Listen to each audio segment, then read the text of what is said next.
ان کی تقلید ہو گئی ختم مرنے کے بعد. اب نئے سرے سے ہم نے ان پر باقی رہنے کے لیے زندہ مجتہد رجوع کرنا ہے. یہاں رجوع کرنے کے لیے ان کے پاس جانے کی ضرورت نہیں ہے. ان کا فتویٰ معلوم ہو جائے جیسے بھی ہو جائے, چاہے کتاب کے ذریعے سے معلوم ہو جائے, چاہے کسی عالم کے ذریعے سے ہو جائے, چاہے کسی دو عادل کے ذریعے سے معلوم ہو جائے کہ زندہ مجتہد کا یہ فتویٰ ہے. تو اب معلوم ہو گیا کہ زندہ مجتہد یہ کہتا ہے کہ مردہ مجتہد باقی رہ سکتا ہے. تو اس صورت میں اسی پہ عمل کیا. اس کا مطلب یہ ہے کہ زندے کی طرف رجوع کیا اور ہم باقی رہے مردہ مجتہد کے پر. یہاں نہ ان کی اجازت کی ضرورت ہے, نہ ان سے پوچھنے کی ضرورت ہے. ان کی کتاب مل جائے اسی مسئلے پہ ہم عمل کریں گے یا سن کر اس مسئلے پہ عمل کریں گے. یہ ایک مسئلہ واضح ہو گیا. اب ایک دفعہ انسان عمل کرتا ہے بغیر تقلید کے, بغیر تقلید کے عمل کرتے ہیں تو روایت میں بھی ہے کہ انسان کا عمل تقلید کے بغیر باطل ہے. عمل سے مراد کیا ہے؟ نماز, روزہ, حج, زکات, قوم, یہ جو جتنے فروعی مسائل ہیں نا, ان میں تقلید ضروری ہے. تقلید کے بغیر اس کا عمل باطل. اب ایک آدمی ایسا ہے, بہت سے آدمی ہیں اس وقت بھی ہے کہ جو 50 سال کے بعد ان کو پتہ چل جاتا ہے کہ تقلید واجب ہے, یا ایک آدمی ہے 20 سال کے بعد پتہ چل گیا کہ تقلید واجب ہے. اب جو عمل اس نے کیا, نمازیں پڑھی, روزے رکھے, واجبات ادا کیے, ان کا کیا بنے گا؟ یہ ایک سوال اٹھتا ہے کہ نہیں اٹھتا؟ اس کا جواب یہ ہے کہ تمام مجتہدین کی کتابوں میں موجود ہے. اس کا جواب یہ ہے کہ یہ 3 حالتوں سے خالی نہیں ہے. جس نے بغیر تقلید کے عمل کیا وہ 3 حالتوں سے خالی نہیں. پہلی صورت یہ ہے کہ اس نے جو احکامات پہ عمل کیا ہے واقعاً حکم الہی پہ عمل کیا ہے. نماز بالکل صحیح پڑھی ہے, روزہ بالکل صحیح رکھا ہے, حج بالکل صحیح کیا ہے, واقعی حکم الہی کے مطابق اس نے انجام دیا. اب یہاں بھی تقلید کے بغیر اس کا عمل درست ہے, صحیح. دوسری صورت, اس نے تقلید نہیں کی بلکہ اس نے احتیاط پہ عمل کیا ہے. احتیاط آپ سمجھتے ہیں, کل میں نے بتایا تھا. احتیاط کا مطلب یہ ہے کہ تمام مسائل اس کے سامنے ہیں, اختلافی مسائل کو چھوڑ دیتا ہے, اتفاقی مسائل پہ عمل کرتا ہے. اگر اس نے ایسا کیا ہے تو بھی تقلید کے بغیر اس کا عمل صحیح ہے. یہ تھی دوسری صورت. تیسری صورت یہ ہے کہ اس نے نہ احتیاط پہ عمل کیا, نہ اس نے احتیاط پہ عمل کیا اور نہ حکم الہی کے مطابق اس نے کوئی عمل کیا, بلکہ جو اس نے عمل کیا ہے بعد میں جس مجتہد کی اس نے تقلید کی اتفاقاً اس کے فتویٰ کے مطابق تھا. یعنی جو میں نے نمازیں پڑھی, روزے رکھے, واجبات میں نے انجام دیا, جو میں نے عمل کیا میں نے تو ایسے ہی کیا تھا, لیکن جب بعد میں نے آیت اللہ خمینی کی تقلید کی مجھے پتہ چلا کہ میرا ہر عمل ان کے فتویٰ کے مطابق تھا, تو بھی صحیح ہے. ان 3 حالتوں میں بغیر تقلید عمل صحیح ہے. ان تینوں کے علاوہ جو بھی عمل ہے وہ عمل باطل ہے, اس کو دوبارہ انجام دینا پڑے گا.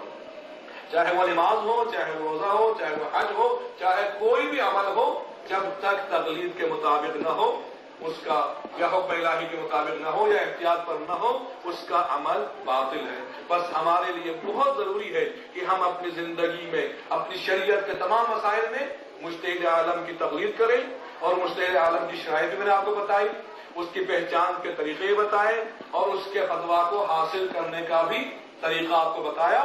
جب ان طریقوں پہ ہم عمل کریں گے تو اب جو ہم عمل کریں گے نا, اگر جو مجتہد کا فتویٰ, یہاں ایک نقطے کی وضاحت کروں گا میں, مجتہد کا جو فتویٰ ہے نا وہ ہم پہ بلا چون چرا واجب ہے.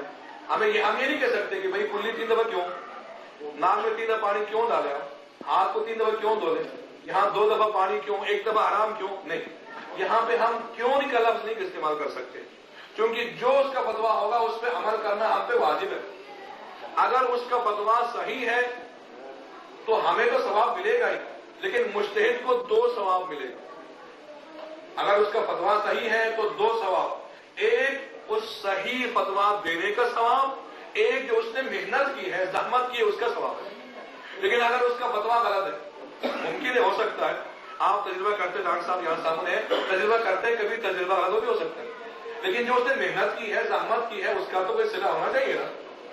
تو اگر مجتہد کی رائے یا ان کا فتوا حکم الہی کے مطابق ہے تو 2 ثواب، ایک اس کا ثواب جو حکم کے مطابق ہے، ایک زحمت کا ثواب. لیکن اگر حکم الہی کے مطابق نہیں ہے تو صرف ایک ثواب ہے، صرف زحمت کا ثواب ملے گا، حکم کے خلاف ہے، اس وجہ سے اس کو گناہ بھی نہیں ملے گا.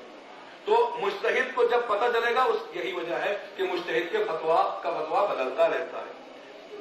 مثلا یہ ہے کہ ایک دفعہ فتوا آتا ہے کہ آپ تیسری رکعت میں تسبیحات اربع ایک دفعہ پڑھ لیں آپ کے بعد ہو جائے گی، لیکن بعد میں فتوا آتا ہے نہیں 3 دفعہ پڑھ لیں تو بہتر ہے، یا احوط ہے، یا 3 دفعہ پڑھنا ہی چاہیے.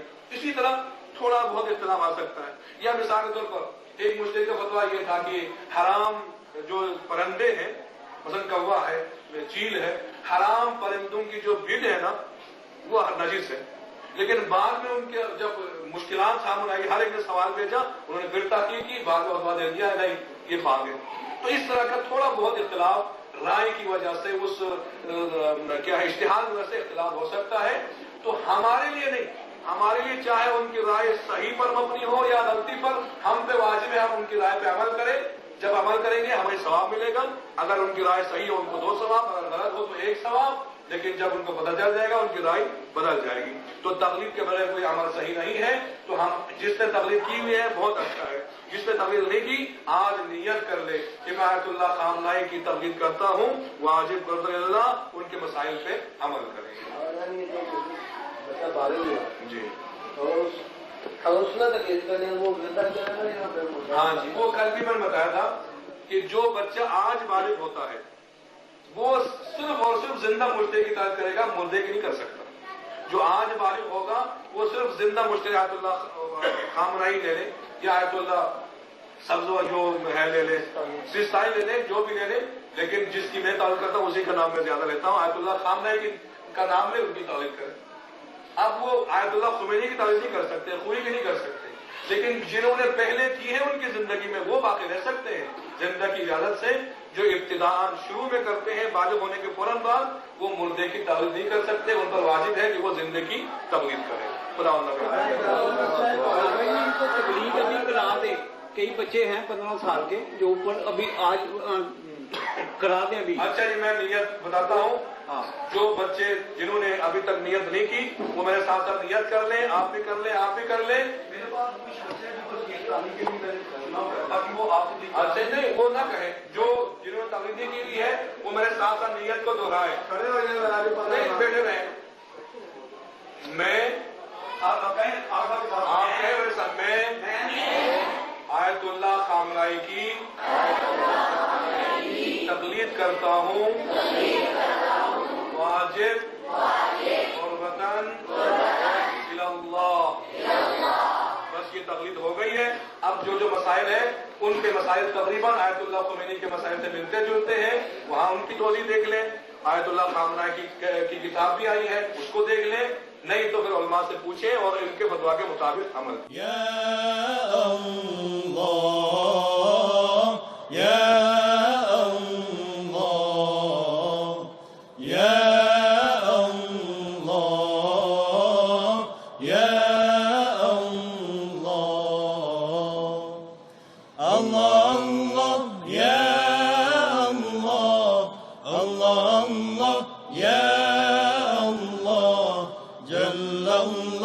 Ya